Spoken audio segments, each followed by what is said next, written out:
Paz e bem, sou Frei Enes e outro dia conversava com os amigos sobre a Quaresma de São Miguel e conversava algumas coisas e eles falavam, poxa Frei, faz um resumo pra gente, essa conversa foi tão boa. E assim então eu decidi. Uma das coisas que nós estávamos conversando é que a Quaresma de São Miguel faz parte de uma tradição muito antiga da igreja, eu diria até que remonta ao período judaico. Por quê? Lembrando que o próprio São Miguel é o arcanjo defensor de Israel, do povo de Israel. Mas dentro do processo da Quaresma de São Miguel, nós temos que remontar as 4 quaresmas que os próprios judeus viviam. Nós herdamos um pouco disso, lembrando aqui das têmporas, as quaresmas ou tempo de penitência antigo. Além da quaresma que nós temos, habitual, preparação para a Páscoa, na igreja sempre houve as tradições das têmporas. Vale a pena aqui conversar, ler um pouquinho, né, sobre as têmporas. O Papa Gregório Leão V escreve sobre as têmporas. O próprio Papa Calixto, já no século II, faz algumas anotações sobre as têmporas. O que é as têmporas? Era uma preparação para a mudança das estações. Nós temos primavera, verão, outono, inverno, e antes de cada mudança dessas estações havia uma preparação. Por quê? Assim como mudava o clima, também muda o humor. O calor, o clima muda, o humor muda, a disponibilidade para o trabalho muda, o desejo dos estudos muda também o sono, os desejos, a questão da sexualidade.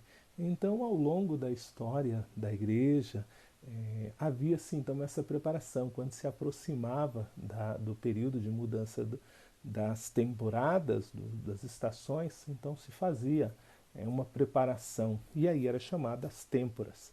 Se observarmos Natal, Páscoa, a própria festa de São João ali, se observa a festa de São Miguel, elas estão ligadas à mudança de estação.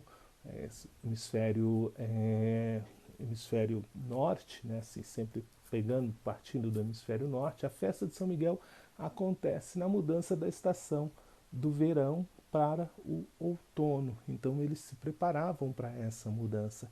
Assim como nós vamos ter uma mudança do inverno, do período de inverno para a primavera, nós vamos ter também uma mudança. Então acontecia essas preparações.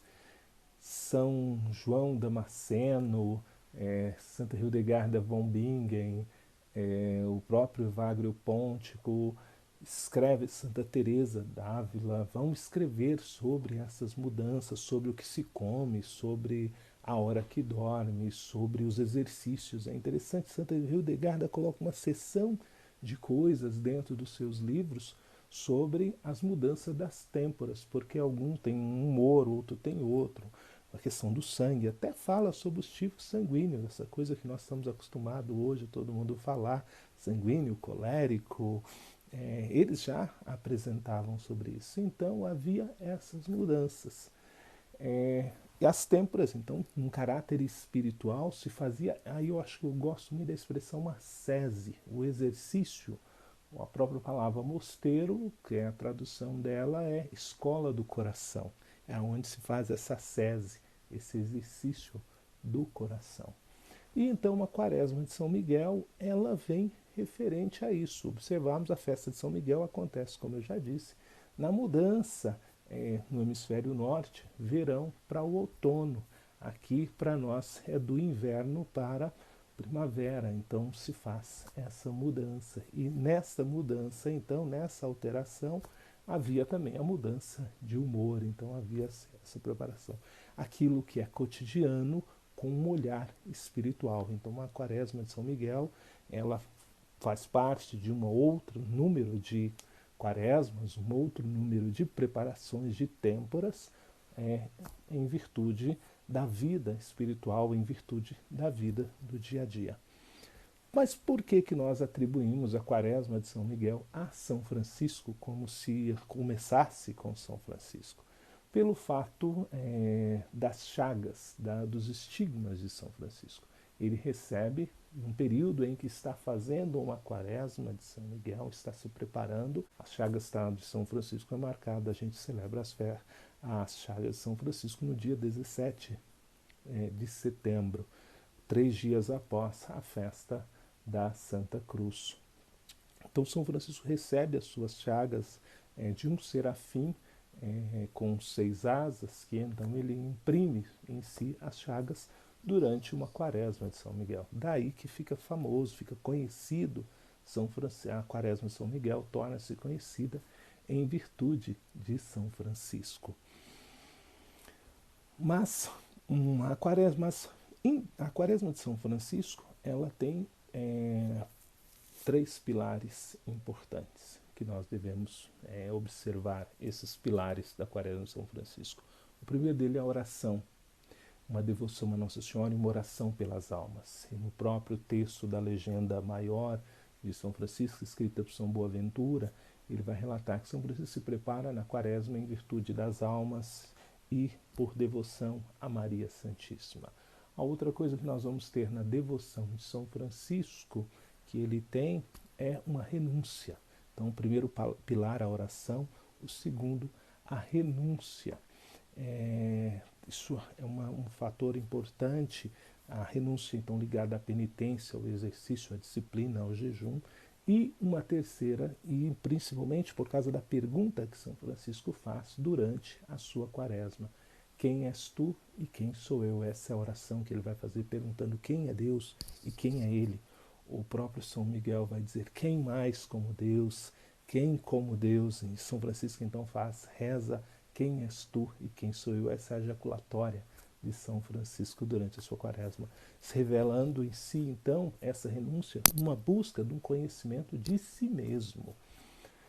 E a outra coisa própria da quaresma de São Francisco é a constância. Se nós observarmos a sua quaresma, então vai ter reflexo na vida do seu dia a dia, na sua oração, em como ele trata as pessoas, em como ele volta para o cuidado com os irmãos.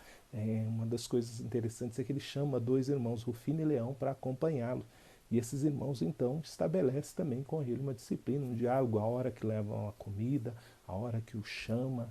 Então, a quaresma de São Francisco também vai estabelecer nele uma constância. Ele sempre retornava a fazer essa quaresma.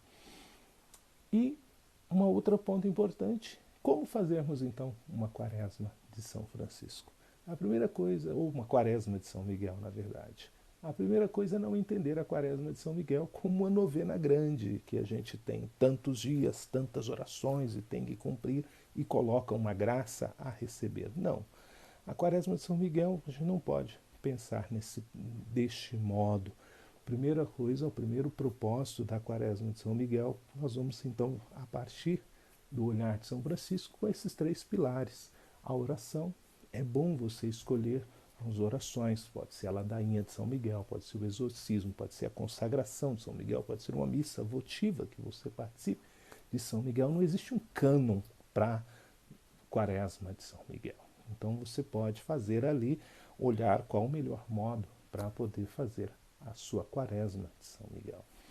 A segunda coisa que acho que é importante quando se estabelece a quaresma de São Miguel é rezar pelas almas, acho isso fundamental, e a oração a Nossa Senhora, pedir a Nossa Senhora, principalmente rezar pelas almas, elas precisam das nossas orações. Junto também, então, fazermos um propósito, assim como São Francisco, de autoconhecimento ascético, não só penitencial, mas ascético, no sentido que eu faça também essa pergunta: quem sou eu? Que durante esse período da quaresma eu faça propósitos de conhecimento das minhas fraquezas, das minhas limitações, e nesses propósitos, aí sim, de autoconhecimento, fazer uma proposta de algo que eu possa, quando terminar essa quaresma, ter ela sempre com essa ideia de preparação, eu possa continuar vivendo esse propósito. Então eu dar um olhar sobre a minha afetividade, sobre a minha espiritualidade, sobre o meu corpo, sobre o meu dia a dia, sobre a minha relação com as coisas, que eu comece a exercitar na quaresma de São Miguel esses propósitos para que aconteça isso. Então a disciplina e a constância, quando terminar, eu continuar vivenciando esse propósito durante a Quaresma de São Miguel. Não fazer uma novena gigante de 40 dias e quando termina, parou. E aqui então entra também um outro propósito que a gente deve ter durante a Quaresma de São Miguel: estabelecer uma amizade com o nosso anjo da guarda. É interessante que a gente quer criar intimidade com São Miguel, mas nem com o nosso anjo da guarda a gente tem uma intimidade. Então, começar também a rezar ao nosso anjo da guarda, criar esse diálogo, colocar nas práticas cotidianas das nossas orações o anjo da guarda e recorrer a Nossa Senhora, Rainha dos Anjos, para que ela possa abrir os nossos olhos, para que cotidianamente a gente possa estar percebendo a ação dos anjos na nossa vida, já que são colocados à nossa frente, como vai nos dizer o livro do Êxodo. Um anjo irá à sua frente para que nós possamos cumprir os mandamentos do Senhor e ouvi-lo e não entristecê-lo com as nossas práticas. A Quaresma de São Miguel, então, ela tem este propósito de uma ascese. E aí a palavra, no termo original da palavra ascese, um exercício espiritual, uma prática, uma disciplina.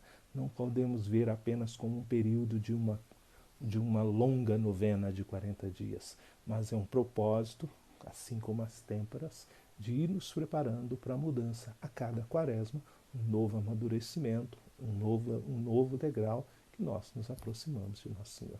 Deus abençoe a todos, Nossa Senhora proteja, uma boa quaresma de São Miguel para todos.